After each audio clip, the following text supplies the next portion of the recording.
नमस्कार आदरणीय दर्शक, आजको जनता जान्न चाहन्छन् कार्यक्रममा हामी समग्र देशको बारेमा, विकासको बारेमा, समृद्धिको बारेमा, राजनीतिको बारेमा, कूटनीतिको बारेमा विशेष रूपमा चर्चा, परिचर्चा र बहस गर्दैनौं। आज हामी हाम्रो देशको कानुनी राज्यको बारेमा, वरिष्ठ अधिवक्ताहरू किन पक्ष र विपक्षमा अपराधीको समर्थनमा लाग्छन्, यसबारेमा आजको कार्यक्रम हामी गहिरोमा गएर समीक्षा गर्छौं, विश्लेषण गर्दैछौं। तपाईहरु सबैलाई थाहा छ बंगलादेशको राष्ट्रपति यतिखेर काठमाडौँ हुनुहुन्छ, भोलि उहाँ स्वदेश फिर्ता हुने कार्यक्रम छ। आज पोखरा जानुभयो र फेवातालमा उहाँले डुङ्गा पनि चढ्नुभयो। आजको कार्यक्रम हामी यसबारेमा चर्चा गर्दैनौं। सत्ता पक्षभित्रको कुरा गर्दाखेरि नेपाल कम्युनिस्ट पार्टी भित्र प्रधानमन्त्री केपी शर्मा ओलीले पछिल्लो समय असन्तुष्ट नेता माधवकुमार नेपालसँग सहमति खोजिरहनु भएको छ। 4 घण्टा माधवकुमार नेपाल र केपी शर्मा ओलीको बीचमा के कुराकानी भयो त बालुवाटारमा प्रधानमन्त्री बोलिरहनु भयो, माधवकुमार नेपालले सुनिरहनु भयो। वामदेव गौतम र प्रधानमन्त्रीको बीचमा पनि वार्ता भएको छ र वामदेव गौतमलाई राष्ट्रिय सभामा लिएर जानको लागि प्रधानमन्त्रीले प्रस्ताव गर्नु भएको छ। अब वामदेव गौतम के राष्ट्रिय सभाको सदस्य बन्नु होला त? आजको कार्यक्रममा हामी यसबारेमा चर्चा गर्दैनौं। तपाईहरु सबैलाई थाहा छ हामीसँग धेरै विषयवस्तु छ। कांग्रेस सभापति शेरबहादुर देउवाले नेभी संघलाई भारत विरोधी आन्दोलनमा नलाग्न निर्देशन दिनुभएको छ र भन्नुभएको छ कूटनीतिक माध्यमबाट सीमा समस्याको समाधान गर्नुपर्छ। कालापानीको समस्या साच्चै भन्यो भने समाधानको लागि प्रधानमन्त्रीले गम्भीर भएर कदम चाल्नुपर्छ भनेर उहाँले बताउनु भएको छ। आजको कार्यक्रममा हामी यसबारे पनि चर्चा गर्दैनौं। हामीसँग धेरै विषयवस्तु छ आजको कार्यक्रममा। तपाईहरु सबैलाई थाहा छ जनता जान्न चाहन्छन् कार्यक्रममा हामी हाम्रा देशका ठेकदारहरूको बारेमा आज हामी चर्चा गर्दैछौँ। हाम्रो देशमा ठेकदारहरूले समयमा काम गर्दैनन् र ठेकदारहरूले साँच्चै सडकको कुरा गर्दाखेरि, पुलको कुरा गर्दाखेरि, ठुल्ठुलो बिल्डिङको कुरा गर्दाखेरि, भवनको कुरा गर्दाखेरि जहिले पनि समयमा बनाउँदैनन्, बनाउँदाखेरि पनि जनतालाई पीडाउने बनाउँछन्।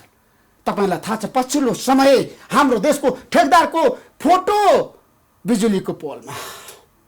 प्रधानमन्त्री केपी शर्मा ओलीले साँच्चै ठेकदारहरूलाई, गलत काम गर्ने ठेकदारहरूलाई कारबाही गर्न सक्नुहुन्छ? आजको कार्यक्रममा हामी यसबारेमा प्रधानमन्त्रीले आग्रह गर्न चाहन्छौँ र शीर्ष नेताहरूलाई भन्न चाहन्छौँ यो देशको सडक किन समयमै निर्माण हुँदैन, बन्दैन, बने पनि 2-4 दिनमै भत्ताभुङ्ग हुन्छ, 2-4 महिनामै लथालिङ्ग हुन्छ। किन? हामी भोलि जनता जान्न चाहन्छन् कार्यक्रममा हाम्रा देशका ठेकदारहरूको अवस्थाको बारेमा र ठेकदारहरूलाई साँच्चै अब सरकारले कसरी पाता कस्तै छ भन्ने बारेमा विशेष रूपमा चर्चा गर्नेछौँ। आजको कार्यक्रममा हामी मोहम्मद अब्दुल आलमको बारेमा चर्चा गर्दैछौँ। नेपाली कांग्रेसका नेता र सांसद यतिखेर प्रहरी हिरासतमा हुनुहुन्छ र थुनछेक बहस जारी छ र हाम्रा देशका वरिष्ठ अधिवक्ताहरू रौतर पुगे र त्यहाँ त साँच्चै भने लाइन लगाएर बहस गर्नको लागि निवेदनै दिए। किन यस्तो भयो हाम्रो देशमा? किन दर्जनौं अधिवक्ताहरू रौतर पुगे त? मोहम्मद अब्दुल आलमको पक्षमा नेपाल बारका पूर्व अध्यक्षहरू त लाइन लागेरै बसे बहस गर्नुको लागि, निवेदनै दिए। महासचिवदेखि धेरै वरिष्ठ अधिवक्ताहरू त्यहाँ पुगे। किन पुगे त? आजको कार्यक्रममा हामी पक्ष र विपक्षमा, मोहम्मद अब्दुल आलमको पक्षमा वकालत गर्ने वरिष्ठ अधिवक्ता र विपक्षमा पीडितको पक्षमा वकालत गर्ने वरिष्ठ अधिवक्तालाई हामीले आजको जनता जान्न चाहन्छन् कार्यक्रममा बोलाएका छौँ। 2 जना व्यक्तित्व हुनुहुन्छ। पीडितको पक्षमा काम गर्ने, वकालत गर्ने वरिष्ठ अधिवक्ता दिनेश त्रिपाठीजी र मोहम्मद अब्दुल आलमको पक्षमा खुलेर समर्थन गर्ने यदुनाथ खनालजी। यहाँहरू दुवैलाई म जनता जान्न चाहन्छन् कार्यक्रममा स्वागत गर्न चाहन्छु। धन्यवाद। दिनेशजी, तपाईँ मोहम्मद अब्दुल आलमको विपक्षमा लाग्नुभयो, पीडितको पक्षमा लाग्नुभयो, किन भन्नुहोस् त? अब होइन, सबैभन्दा ठुलो अधिकार एउटा नागरिकको के हो भने न्यायको अधिकार। न्याय चाहिँ इन्कार गर्नु हुँदैन र न्याय चाहिँ सुनिश्चित हुनुपर्छ। त्यो हाम्रो संवैधानिक व्यवस्थाको पनि त्यो एउटा प्रत्याभूति हो र अन्तर्राष्ट्रिय कानुनले पनि के भन्छ भने justice must be done, justice चाहिँ इन्स्योर गर्नुपर्छ, त्यो राज्यको आधारभूत कर्तव्य हो। र यो केसमा के भएको छ भने लामो समयसम्म न्यायलाई इन्कार गरिएको छ, न्यायलाई दबाइएको छ। स्टेटको सबैभन्दा ठुलो ड्युटी के हो भने न्यायलाई सुनिश्चित गर्नु हो र कुनै पनि आपराधिक घटना यदि घट्दछ भने त्यसको एउटा विश्वसनीय छानबिन गर्नुपर्ने हो, अनुसन्धान गर्नुपर्ने हो र जुन पीडक छ त्यसलाई न्यायको दायरामा ल्याउनुपर्छ। तर यो मुद्दामा के भएको छ भने राज्य संयन्त्र नै पीडकको पक्षमा देखियो तत्कालीन, र त्यसमा चाहिँ के छ भने विश्वसनीय छानबिन भएन, अनुसन्धान भएन, कतिसम्म गरियो भने घटनै भएको छैन भन्ने कुराहरू पनि प्रचार 12 वर्ष अगाडि जसरी घटना भयो त्यहाँ बम विस्फोटन भयो, अहिले आएर त्यसको चाहिँ फेरि पनि अदालतले पुनर्मूल्याङ्कन गरेको छ। त्यसमा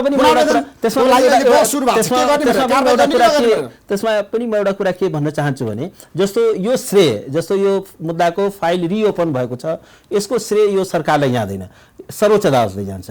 किनभने सर्वोच्च अदालतले नै यो मुद्दाको पुनः छानबिन गर छानबिन गर भनेको हो। त्यति मात्रै नभएर त्यो छानबिन नगरिसकेपछि त्यसमा अदालतको अवहेलनामा मुद्दा पर्यो। त्यो अदालतको अवहेलनामा अदालतले स्ट्रङ चाहिँ के छ भने आदेश गरेको छ कि यसमा अवहेलनामा कारबाही हुन्छ, होइन भने यसलाई चाहिँ के छ भने विश्वसनीय ढङ्गले तत्काल छानबिन गर र अदालतलाई चाहिँ के छ भने नोटिफाई गर प्रोग्रेस रिपोर्ट के छ भनेर।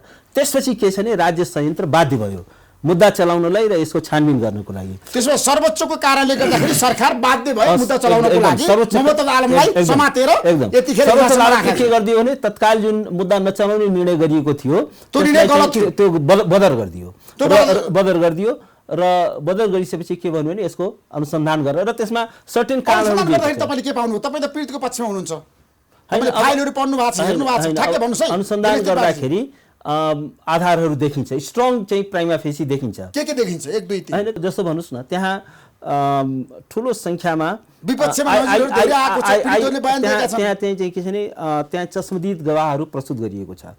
एउटा सबभन्दा ठुलो प्रमाण त खास गरेर अहिले थुन्सेको प्रयोजनको लागि जाहेरी दरखास्त हो।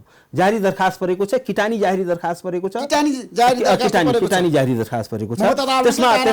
त्यसमा यो घटनाको एउटा दुःखद पक्ष के छ भने 2 जना जाहेरवाला थिए।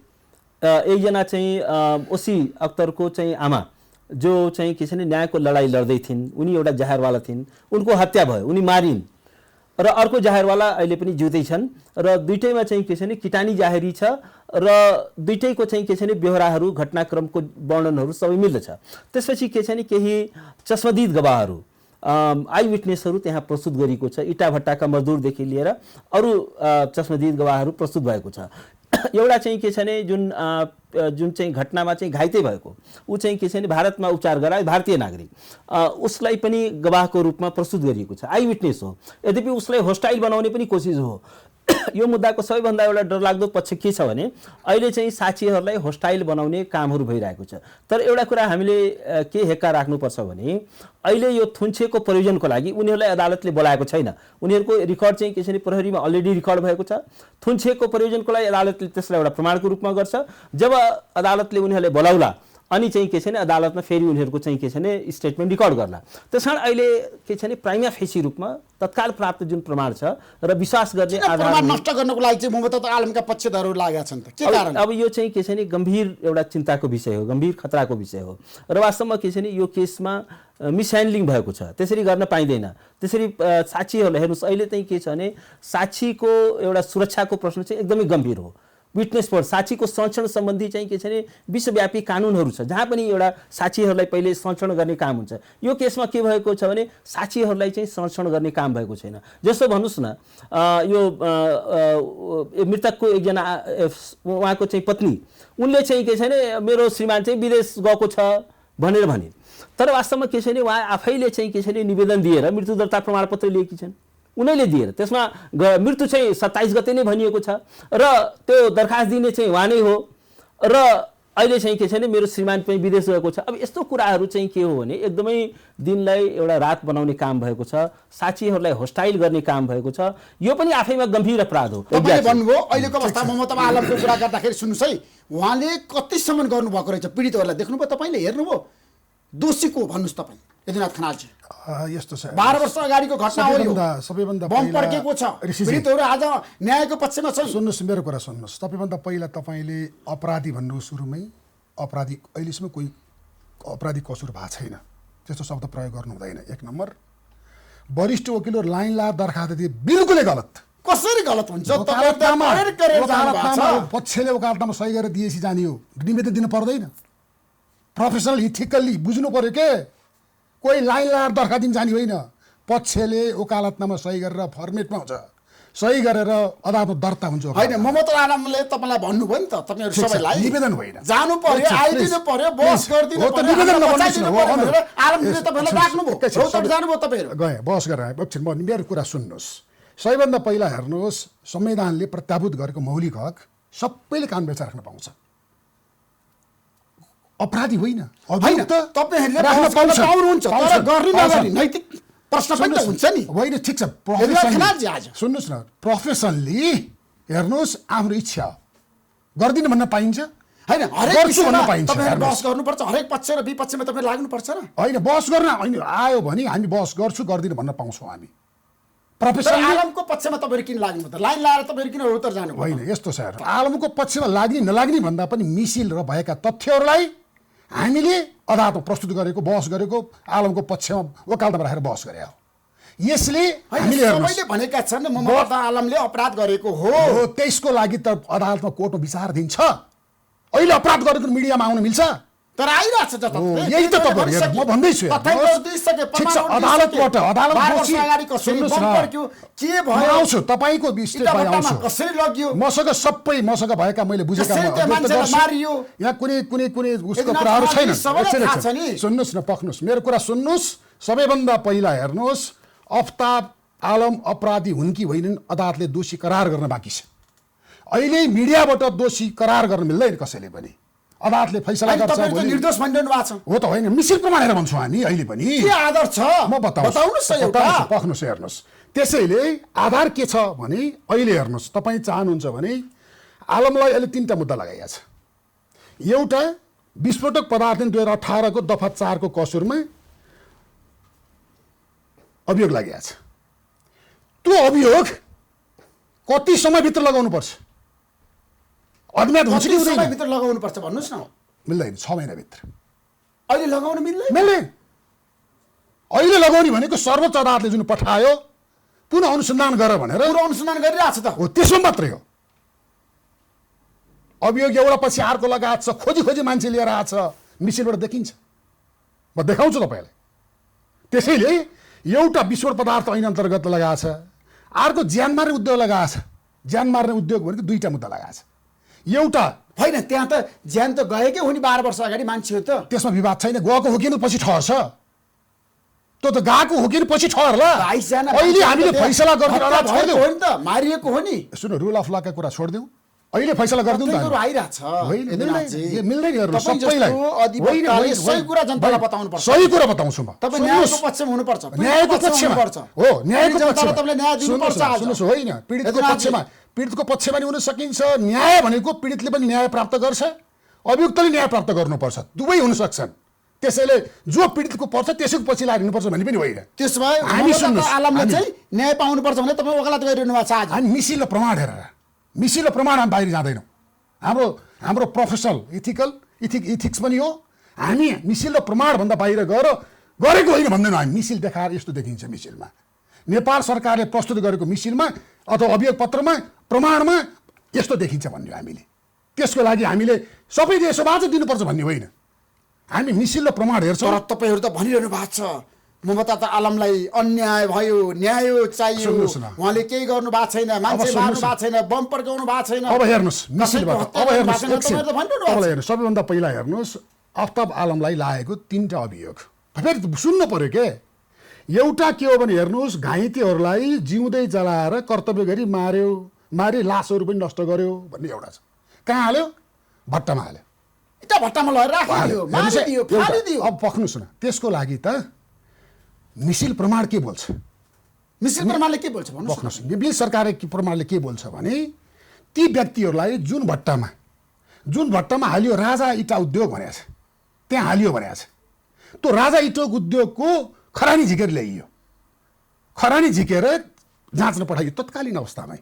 जाँच पठाउँदा खरानीमा बेन्जाडाइन टेस्ट भन्दो रहेछ।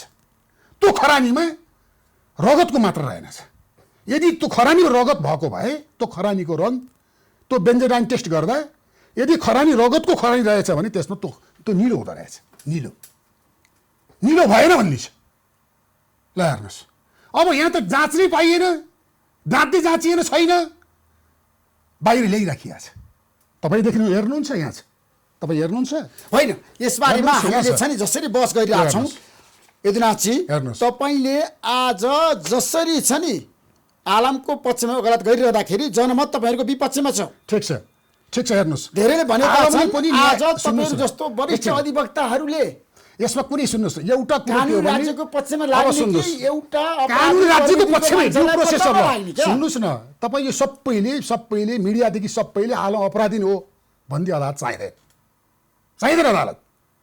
यदि रुल अफ ल न्याय अन्यायको कुरा गर्ने भने ठिक छ, भोलि पीडितले न्याय प्राप्त गर्न सक्नुहुन्छ, तर अदालत विचार दिने विषयमा यही कार्यक्रममा एकतर्फी जनता रूपमा जान हेर्नुहोस्। कार्यक्रममा आएर पीडित रोएको छ।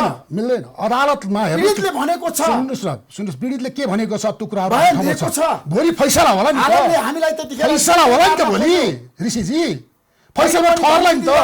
भनेको छ फैसला भयो ठहरला हेर्नुहोस्। भनेको छ होइन, सुन्नुहोस्। पैसाको चलखेल भएको छ अब यदुनाथजी त्यहाँ त्यो होइन, तपाईँहरू यहाँ बसेर उयो नगर्नुहोस्। होइन मलाई थाहा छ है, हो भने देखाउनुहोस् न त, आधारहरू छ। भन्नुहोस् न त, देखाउनुहोस् आएर देखाउनुहोस्। तर हामी हेर्नुहोस् केही काम व्यवसायहरू अनुरोध गर्नुभयो, हामी गएर बहस गर्न गयौँ। प्रोफेसनली इथिकल्ली हामीले पेसागत मर्यादा राखेर निश्चित प्रमाण हेरेर तपाईँले राख्नु बहस भएको छ? गर्ने हो, राखेको छु दिनेशजी एकदम। तपाईँहरूको पेसामाथि पनि गम्भीर प्रश्न उठेको छ है। कुन अब मुद्दामा होइन- तपाईँले बहस गर्ने कुनमा नगर्ने? होइन यस्तो छ, अब कुन मुद्दामा बहस गर्ने कुन मुद्दामा बहस नगर्ने यो चाहिँ हरेक कानुन व्यवसायीको आफ्नो चोइसको कुरा हो होइन। त्यसमा पनि म एउटा वरिष्ठ अधिवक्ताको नाताले यो मुद्दा हेर्न हुन्छ त्यो हेर्न हुँदैन भनेर मैले चाहिँ भन्न मिल्दैन। उहाँको दुईवटा चिज हुन्छ हेर्नुहोस्, यो मुद्दा लिँदाखेरि एउटा त के हो भने कन्फ्लिक्ट अफ इन्ट्रेस्ट हुनु भएन होइन, कुनै चाहिँ स्वार्थ बाजिएको मुद्दा लिन मिल्दैन। अर्को कुरा के हुन्छ भने जुन कुरामा चाहिँ उसलाई के लाग्छ भने वकिललाई यसमा म चाहिँ कम्पिटेन्ट रूपमा म यो मुद्दामा रिप्रेजेन्ट गर्न सक्दिनँ, त्यो मुद्दा लिनु हुँदैन। अर्को कुरा के हुन्छ भने हरेक कानुन व्यवसायीको दुई तीनटा दायित्व हुन्छ। पहिलो दायित्व के हुन्छ भने उसको क्लाइन्टका प्रति दायित्व हुन्छ, अर्कोतिर न्यायका प्रति दायित्व हुन्छ, लिगल सिस्टमका प्रति न्यायिक प्रक्रियाका प्रति दायित्व हुन्छ, अर्को समाजका प्रति दायित्व हुन्छ। अब एउटा कुरा के छ भने जस्तो अमेरिकाको एउटा मोडेल कोड छ, एथिकल कोड छ, त्यसमा वकिलहरूको बारेमा के भन्छ भने वकिलले मुद्दा लिन सक्छ, तर अब कहिलेकाहीँ के लाग्छ भने कहिलेकाहीँ त्यसमा के भन्छ भने कुन मुद्दा लिँदाखेरि समाजले के भन्छ?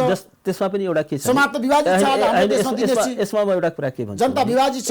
यसमा म एउटा कुरा के भन्छु भने तर हरेक वकिलको चाहिँ के छ भने आफ्नो अन्तरात्मा कन्साइनबाट गाइडेड हुनुपर्छ भन्छ क्या, अन्तरात्माबाट गाइडेड हुनुपर्छ भनेर अमेरिकी त्यो मोडल कोडले भन्छ।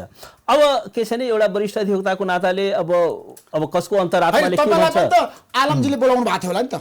अब त्यसमा अब त्यो कुरा अहिले म तपाईँ भन्न विपक्षमा सक्दिनँ, जानुभयो, तर विपक्षमा तर जानुभयो। जस्तो के छ भने जस्तो मेरो व्यक्तिगत मूल्य र मान्यता छ, जहाँ एकदम जघन्यतम जहाँ मलाई लाग्छ वास्तवमा के छ भने यो कानुन व्यवसायीहरूको बारेमा के भनिन्छ भने जुन मुद्दामा वकिलले लाग्दछ कि यसमा पक्षले चाहिँ अपराध गरेकै छ भन्ने यदि भित्रबाट लाग्छ र भएका प्रमाणहरू जुन प्रस्तुत गरिएका छन् त्यसको आधारमा यसलाई म सफाई दिलाउन सक्दैन भन्ने लाग्छ, भित्रबाट लाग्छ, उसको आत्माले भन्छ भने त्यस्तो मुद्दा लिनु हुँदैन भन्छ।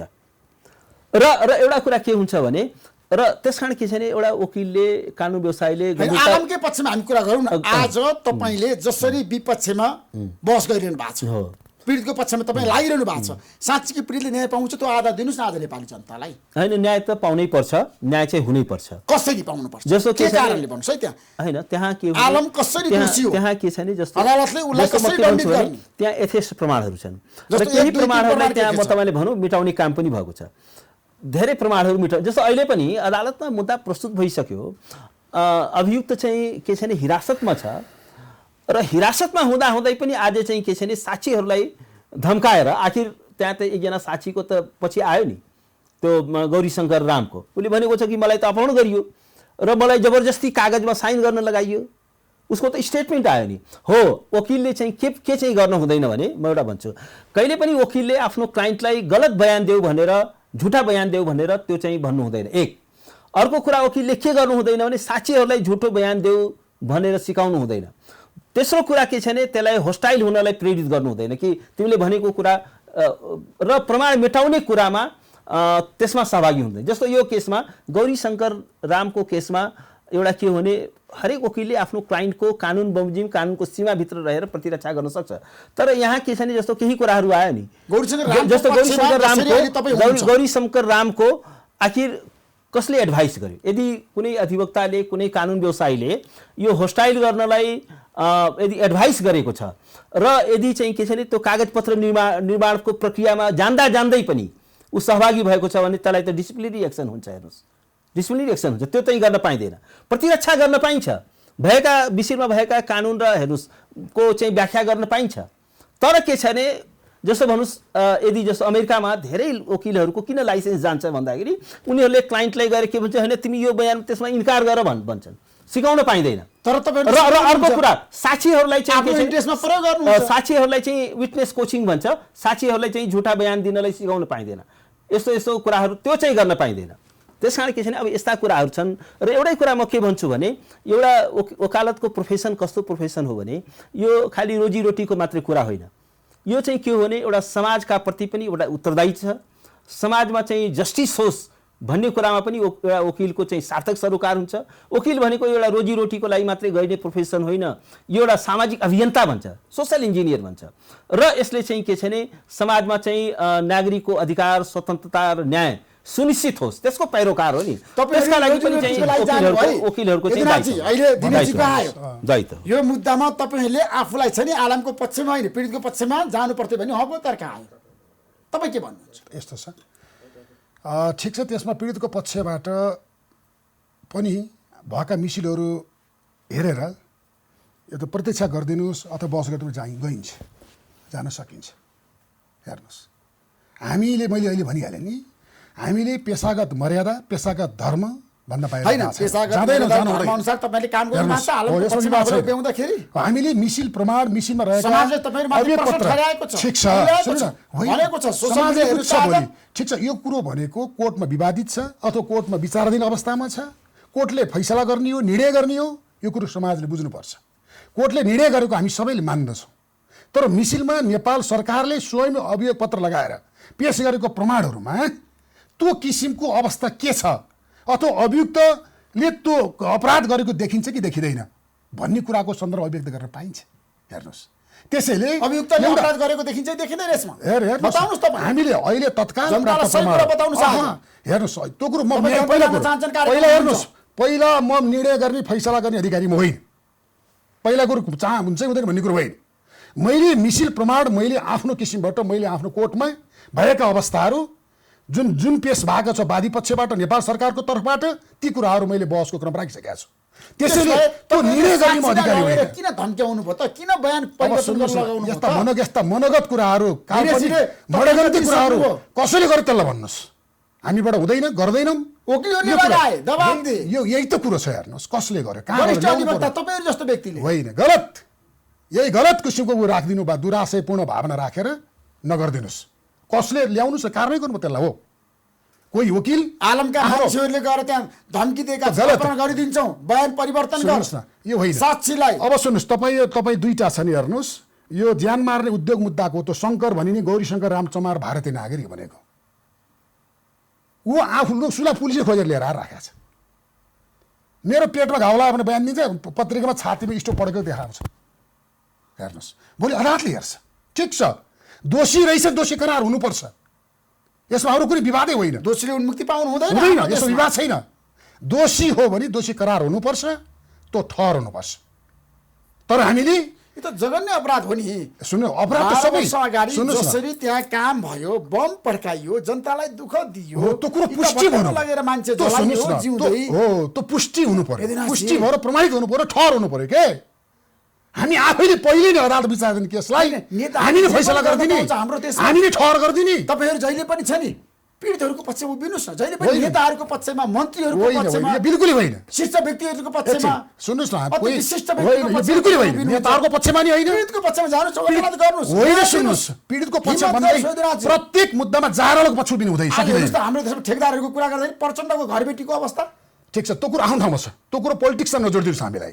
हामी प्रोफेसनली पेसागत मर्यादाको कुरा गरेका छौँ, पेसा व्यवसाय कुरा गरेका छौँ, मिसिन भएका तथ्यहरूलाई अनुसार बहस गर्छौँ भने कुरा गरिराखेका छौँ। कुनै नेताको पिछे लगेको हामी होइन, कुनै ठेकेदारको पिछे लगेको हामी होइन, कसैको लागि हिँड्दैनौँ हामी। के तपाईँहरू पैसाको लागि पछि लाग्नु होइन, पैसाको लागि होइन। हेर्नुहोस्, तपाईँले भन्नु प्रोफेसनली इथिकल्ली हेर्नुहोस्, तपाईँहरू यही त गलत भइराखेको छ। कोही कानुन व्यवसायहरू प्रतिवादीको पक्षमा, प्रतिवादीले चाहन्छ बहस गरिदिनुहोस् भन्छ भने, इच्छा हुन्छ भने गएर बहस गरिदिनु सक्छ कसैले पनि। जाहेरवालाले पनि आइदिनुहोस् बहस गरिदिनुहोस् भने बहस गरिदिनु सकिन्छ कसैले पनि। यो कुरालाई संविधानले प्रत्याभूत गरेको छ।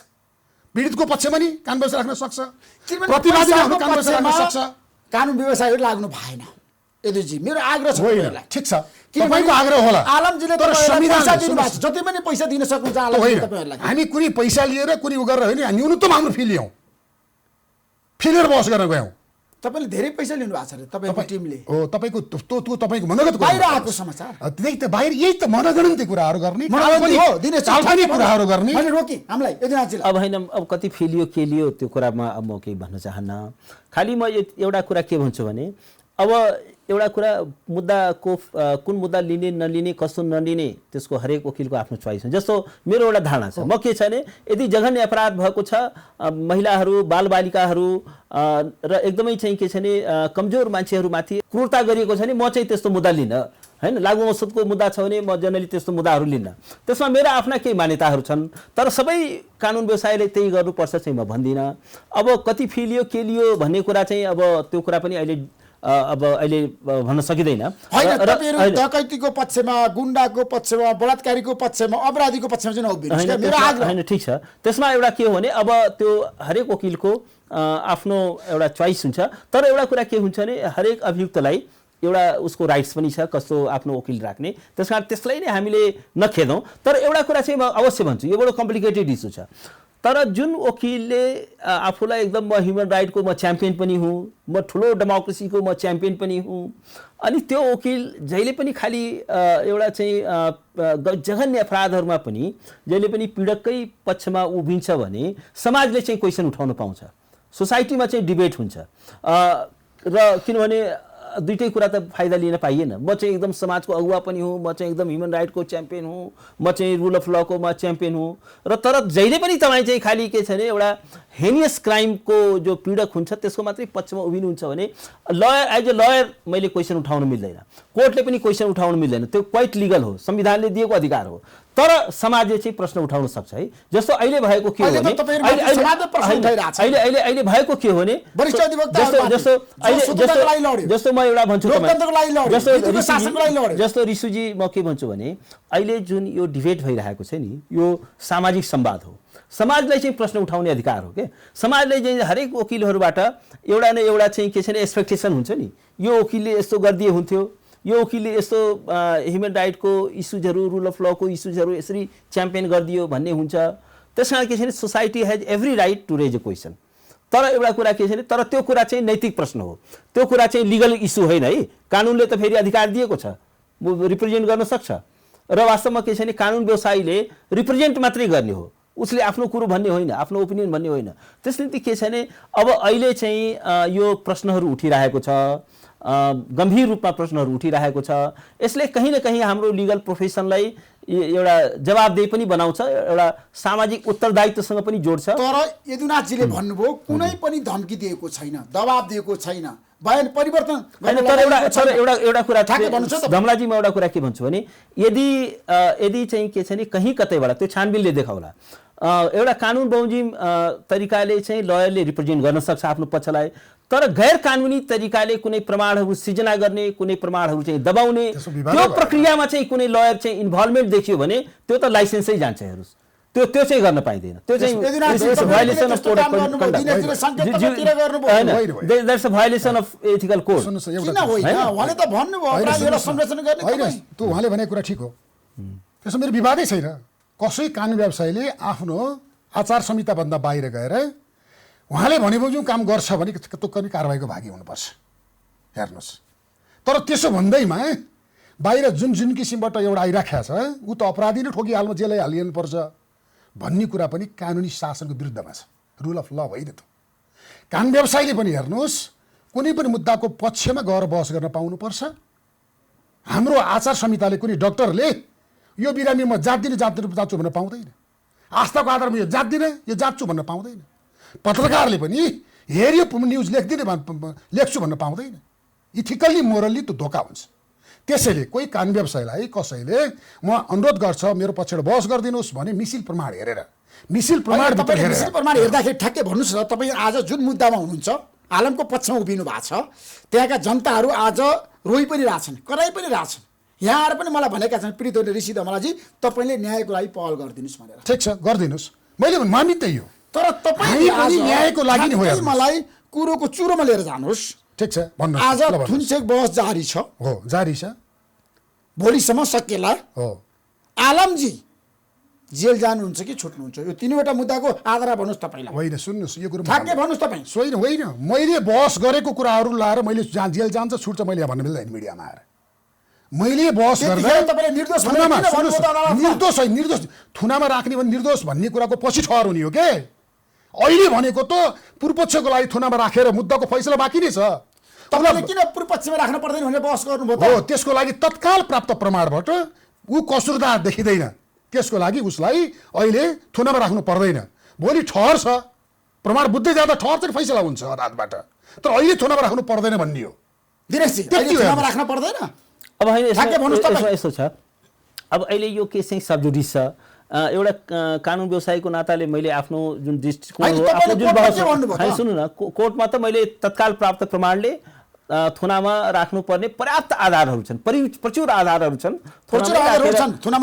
भनेर मैले बहस गरेँ। तर अब के छ भने यो अदालतभन्दा बाहिर गएर थुनामा राख्नै पर्छ भनेर फेरि त्यो बाहिर चाहिँ भन्न मिल्दैन। त्यो चाहिँ के छ भने न्यायाधीशको चाहिँ को ब्रह्मले, विवेकले, प्रमाणले उसले मूल्याङ्कन गर्ने कुरा हो। तर एउटा कुरा के छ भने यथेष्ट प्रमाणहरू छन्, तर टेक्निकली अहिले हामीले यो फोरमबाट यसरी बोल्न मिल्दैन। त्यसमा के हो भने होइन पर्याप्त आधारहरू छन्, होइन र पर्याप्त आधारहरू छन्। त्यसकारण के छ भने यस्तो स्थितिमा र मेरो एउटा लामो समयको चाहिँ एउटा चाहिँ अनुभवको कारणले के भन्छु भने यतिका एभिडेन्सहरूमा अदालतले अहिलेसम्म चाहिँ थुनामा पठाउने गरेको छ, सफिसियन्ट एभिडेन्सहरू छन्। तर के छ भने त्यो मेरो बहस पनि त्यही थियो। तर अब अहिले चाहिँ के छ भने टेक्निकली भनौँ है, एउटा हाम्रो कानुन व्यवसायको लिमिटेसन पनि तपाईँले बुझिदिनुपर्छ। तर अदालतको फोरमभन्दा बाहिर गएर चाहिँ न्यायपालिकाले यही नै निर्णय गर्नुपर्छ भनेर अदालतभन्दा बाहिर चाहिँ बोल्न मिल्दैन। फेरि हामीलाई चाहिँ पेसागत केही लिमिटेसन्सहरू छन्। तर के छ भने देयर आर स्ट्रङ एभिडेन्सेस, र मलाई के लाग्छ भने त्यो स्ट्रङ एभिडेन्सेसको आधारमा अदालतले एउटा न्यायिक चाहिँ विवेक प्रयोग गर्नेछ र प्रयोग गर्नुपर्छ। तपाईँले भन्नुभयो पर्याप्त आधार छैन, पूर्वपक्षमा पठाउनु पर्दैन, थुनामा राखेर मुद्दाको पूर्वपक्ष गर्नु पर्दैन, तारिखमा दिनुभयो। ठिक छ, त्यो त मैले पनि देखाएँ। मैले पनि के देखाएँ, आधार के देखाएँ।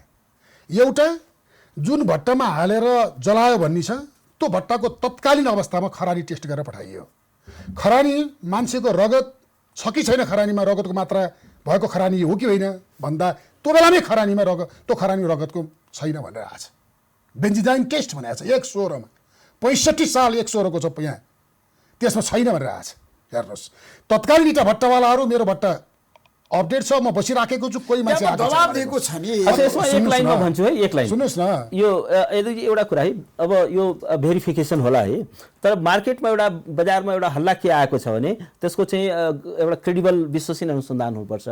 त्यसमा चाहिँ के छ भने त्यो बेलामा चाहिँ के छ भने होल प्रहरी तन्त्र नै प्रमाण मेटाउने कुरामा लाग्यो र त्यसमा के गरिएको छ भने यहाँसम्म प्रहरीले गर्यो भनिन्छ, तर अब यो कुरा मार्केटमा छ, तर त्यसलाई भेरिफाई गर्नुपर्छ कि त्यो जुन भट्टाको खरानी लगियो नि त्यो त्यही भट्टाको नलगेर अर्को भट्टाको लगिएको छ, स्याम्पलमै छेडछाड गरियो भन्ने कुरा पनि छ। 64 सालमा 3टा भट्टा रहेछ, त्यो पनि छ है, हेर 3टा भट्टा, त्यो पनि एउटा सायद अहिले म आधिकारिक रूपमा त्यो कुरा भन्न मिल्दैन हैन, तर त्यो छ, त्यसको भेरिफिकेसन हुनुपर्छ।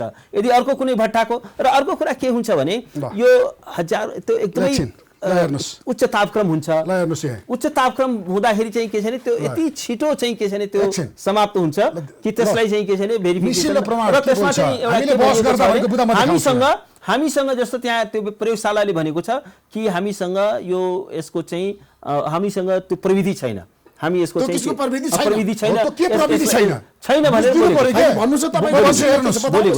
हामीसँग त्यो प्रविधि छैन भनेर भनेको छ। हामी बाहिर हामीले मिसिलो प्रमाण हेरेनौँ, हुनसक्छ दिनेजी भने चाहिँ कोही मान्छे सँगै होला प्रमाण नाश गरे होला त्यो त्यसले जो प्रमाण नाश गरेर लाग्यो त्यसले सजाय पाउनु पर्ने अरू विवाद छैन। तर मिसिलमा भएको कुरो भन्नु पर्यो के। मिसिलमा के छ हेर्नुहोस्, सबैभन्दा पहिला हेर्नुहोस् 65 साल 1/16 गते राजा जहाँ भनियो, राजा इटा उद्योगको जहाँ मृतकलाई जलाइयो, जिउँदै जलाइयो भन्ने छ, राजा इटा उद्योगको खरानी टेस्ट गर्न पठाइयो। त्यस्तै मृतक ओसी अख्तर मियाको स्वेटर, हाइनेक अनि छालाको जुत्ता र मोजा पठाइयो।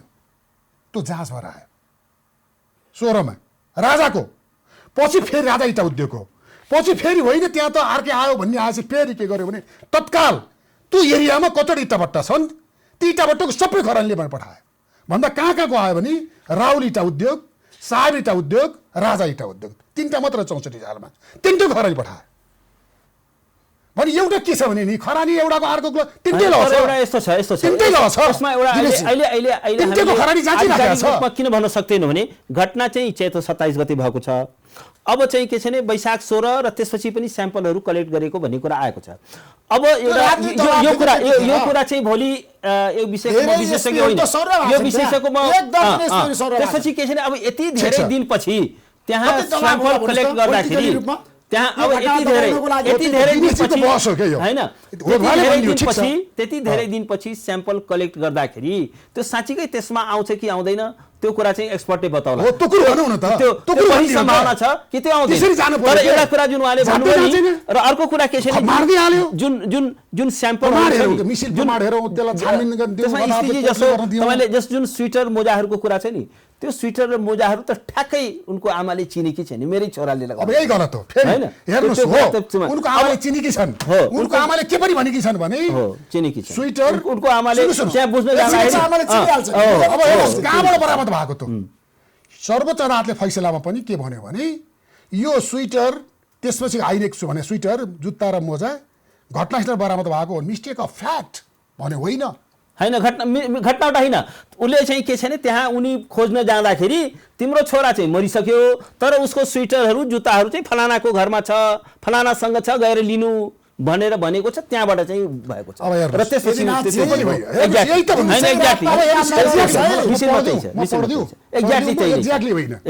गलत हो। दिनेशजीको तर्क त सही भयो नि त, हैन त्यो गलत हो। र त्यसमा सबभन्दा कुरा के हो भने नि उहाँको भनाइ इटा भट्टाका मजदुरहरूले एकछिन ल हेर्नुस्, लिखितम जिल्ला रौतहट गाविस बस्ने जुन आमाको रोक्सनाका खातुन आगे उहाँको घरबाट के लेख्नुभयो भने आफ्नो साथमा लगेको यी मोजाहरू लगेको ठिक साँचो हो, फरक छैन। साथै उक्त जुत्ता मोजा कपडा समेतमा कुनै प्रकारको रगत लागेको छैन होइन। हैन कागज गरेर दिनु भएको छ उहाँले तत्कालीन लाँदा हैन ठिक छ। घरमा लो छ त्यो रगत लागेको छैन हैन एउटा कुरा नि, तपाईको कुरा, अब एउटा कुरा नि, एउटा कुरा हामीले एउटा कुरा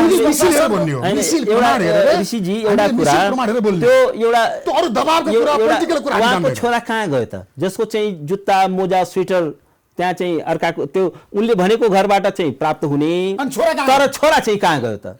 छोरा चाहिँ कहाँ गयो त? आकाशमा गयो कि धरतीमा गयो? कहाँ गयो? अब हेर्नुस् एकछिन ठिक छ। र त्यसकारण के छ नि हैन, यो कुन रूपमा प्रचारित गरियो भने कस्तो न्यारेटिभ ल्याइयो भने घटनै भएको छैन भन्ने कुराहरू ल्याइयो, तर घटना त भएको छ नि। आखिर त्यो बेलाको र एउटा कुरा के छ नि, एउटा कुरा के छ नि, बार एसोसिएसनले गएर हेर्नुस् यहाँ एउटा गम्भीर कुरा के आएको छ नि, बार एसोसिएसनले जो हाम्रो चाहिँ के छ नि एउटा चाहिँ हाम्रो एसोसिएसन हो नि, जसको अध्यक्ष महासचिवदेखि लिएर सबै बहस गर्दैछ नि, त्यसले त स्थलगत अध्ययन गरेको छ नि, प्रतिवेदन दिएको छ नि, र भनेको छ यो घटना भएको छ र फलानामाथि चाहिँ के छ नि छानबिन हुनुपर्छ भनेर भनेको हैन, भनेको छ क्लियरली प्रतिवेदन हैन भनेको छ, घटना भएको छ भनेको छ, थप अनुसन्धान गर भनेको छ हैन भकै छ यसो गर भने हैन त्यो अनुसन्धान गर्नु पर्यो। अब जसरी यो न्यारेटिभ दियो नि कि घटनै भएको छैन, घटना भएको छ, त्यो चाहिँ बार एसोसिएसनको चाहिँ के छ अध्ययनले पनि देखाएको छ। त्यो बेला अरू पनि केही ह्युमन राइट कमिसन नेसनल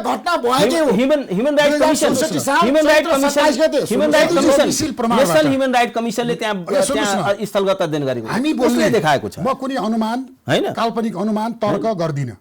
र एउटा कुरा के छ भने ती व्यक्तिहरू एउटा कुरा ऋषिजी, ती व्यक्तिहरू जो चाहिँ के छ भने आलमकै चुनाव प्रचारमा गएका थिए त्यसपछि ती कहीँ देखिएनन्। प्रमाण सम्बन्धी एउटा कानुनले भन्छ लास्ट सिन डक्ट्रिन भन्छ के, अन्तिम समय त्यो चाहिँ के छ भने मृतक कसको साथमा थियो, कसको जिम्मामा थियो, कस्तो कस्टडीमा थियो भन्ने कुरालाई चाहिँ के छ भने अदालतले त्यो पनि हेर्छ, त्यो पनि एउटा ठुलो प्रमाण मानिन्छ।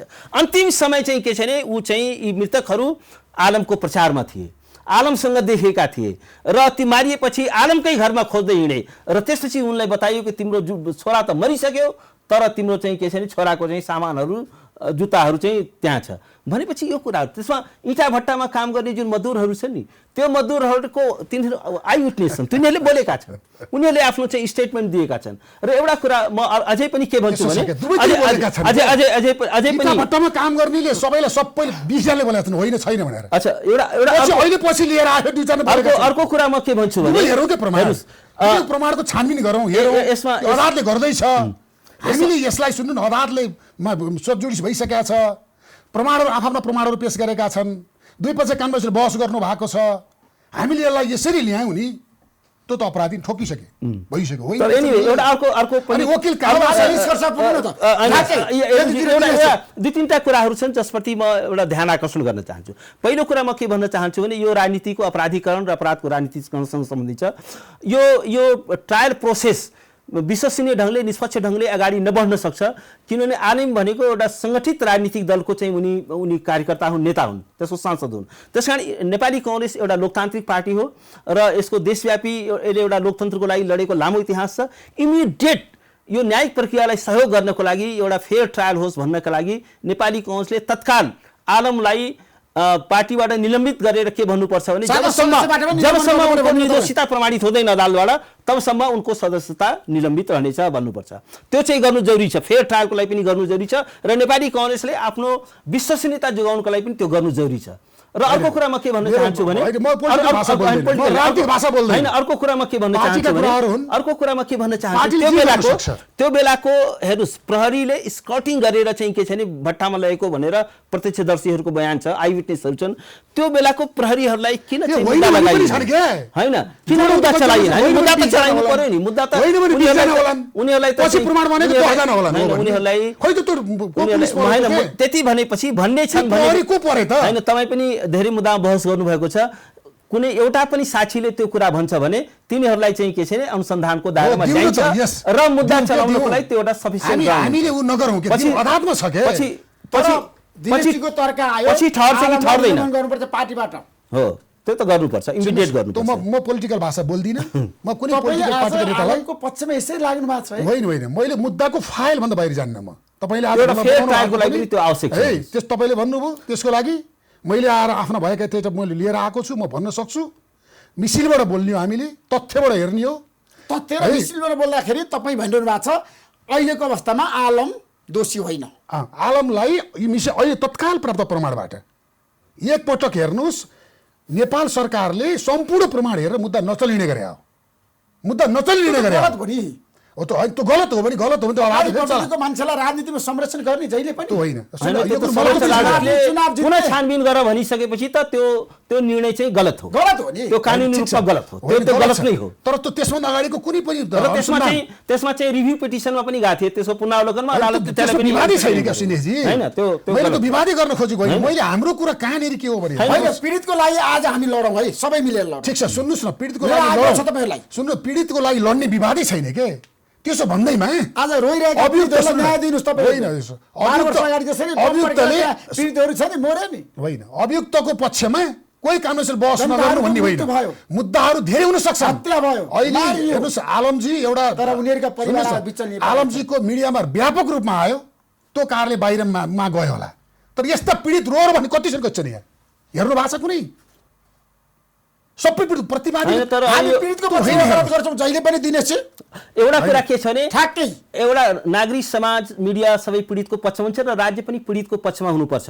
र यो केसको सबैभन्दा ठुलो विडम्बना के छ भने राज्य नै पीडकको पक्षमा, राज्य संयन्त्र नै पीडकको पक्षमा भयो, प्रमाणहरू मेटायो, मुद्दा नचलाउने निर्णय गर्यो। सर्वोच्च अदालतले चाहिँ के छ भने अवहेलना म कारबाही गर्छु भनेपछि बल्ल चाहिँ के छ भने मुद्दाको फाइल खोलियो। यो चाहिँ सबैभन्दा यो मुद्दाको सबैभन्दा खतरनाक पहलु तथ्य आयो के हैन, यो कुरो त यो त विवादै छैन त हैन। यो मुद्दाको सर्वोच्च यसमा अदालतले हामीले लेसन मुद्दा लर्न चलाउने गर्नु निर्णय नचलाउने निर्णय गरे उप रिट पर्यो फेरि पुनः अनुसन्धान गर भने पठायो यो चाहिँ विवादै छैन के त्यो भन्दैमा सबै सकियो तर जुलुस निकाल्न मिल्छ जवाब दिन मिल्छ कसले जवाब दिएछ तपाईँलाई थाहा छैन मलाई थाहा छैन होइन, कसले जवाब यसमा दियो यसमा एउटा कुरा के छ है, भने के गर्यो यो जुलुस कुराहरू निकाल्न हामीलाई पनि थाहा मिल्दैन। छैन। यसमा एउटा के छ भने न्यायिक प्रक्रियालाई प्रभावित गर्नको लागि कसैले राजनीतिक स्टेटमेन्ट पनि दिनु जुलुस मिल्दैन मिल्दैन। र जुलुस निकाल्न पनि मिल्दैन। मिल्दैन। जुलुस त्यस कारण म के निकाल्नु भन्छु होइन। भने त्यस कारण म भन्छु नेपाली कनले तत्काल चाहिँ निलम्बन गर्नै पर्छ। सुन्नुहोस् न, म हेर्नुहोस्, कसैले त्यसै गरी पनि- महारालाई मैले पनि हामी- नेकपाले निलम्बन गर्नुपर्छ किनभने हामी- मुद्दा त सबै छ सुन्नुहोस्, ऋषिजी। नि निर्दोषिता प्रमाणित नभएसम्म एउटा कुरो केसमा के हो भने निलम्बित हेर्नुहोस्, हुन्छ भनेर बोल्नुपर्छ। शिक्षा दिनेजीको कुरा आउनु छ उहाँले भनेको कुराहरू मैले गर्न खोजेको होइन मूल कुरा के हो भने अदालतमा सब जुडिस छ अभियुक्त अपराधी हो कि होइन अदालत हेर्दैछ थ्याङ्क यू सो मच है